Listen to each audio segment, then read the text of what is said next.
এই নিয়ে 3 বছর হলো। পল্লব আজও সে কথা ভুলতে পারেনি, বা বলা যায় তাকে ভুলতে পারেনি। সেই 3 বছর আগের কথা। তখন পল্লব কলেজের ফার্স্ট ইয়ারে পড়ে। একদিন সে কলেজ থেকে ফেরার পর সে তার বাকি বন্ধুবান্ধবের সঙ্গে একটা ঘোরার প্ল্যান করে। তারা সবাই বিভিন্ন জায়গায় ঘুরতে যায়।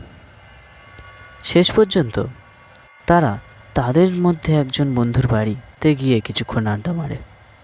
অনেকক্ষণ পর সবাই নিজের নিজের বাড়ি ফিরে যায়, তবে পল্লব আরও কিছুক্ষণ থাকে। তার কলেজের নোটস নেওয়ার জন্য আরও কিছুক্ষণ থাকে সেখানে।